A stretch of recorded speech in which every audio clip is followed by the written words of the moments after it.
The Centers for Disease Control and Prevention has announced it is monitoring 76 people who may have come into contact with the first Ebola patient in Dallas, Thomas Duncan. He died last week. Now a nurse who treated Duncan has tested positive for the virus, leading to questions about the safety of healthcare workers.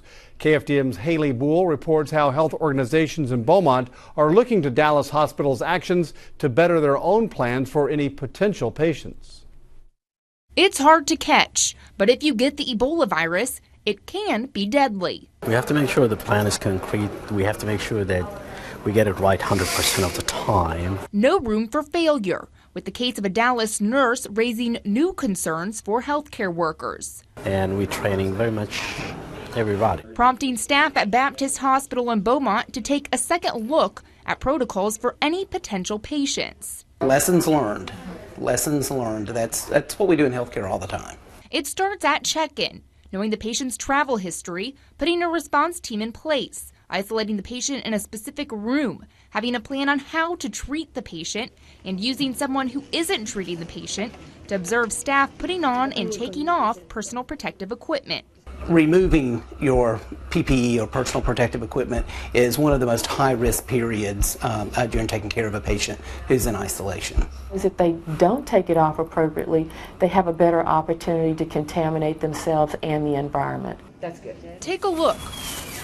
Director of Infection Prevention Deborah Marcinek is putting germ glow on her gloved hands to show what happens if she takes them off the correct way. I have none of the glow germ stuff that you saw in the gloves previously. But if she does it the wrong way? Sometimes people may do one of these numbers. They'll go under the glove. When a black light shines on her hands, so we've got some on my fingers here.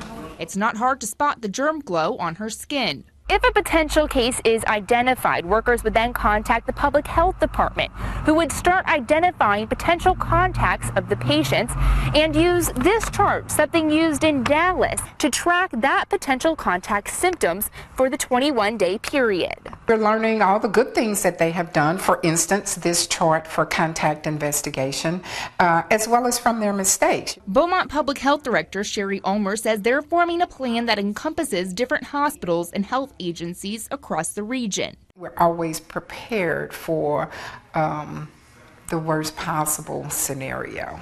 A reality in Dallas, offering lessons for healthcare workers here. In Beaumont, Haley Boole, KFDM 6 News. Hospital staff members say they're running through drills to be prepared in the unlikely event a patient with Ebola comes into Baptist Hospital.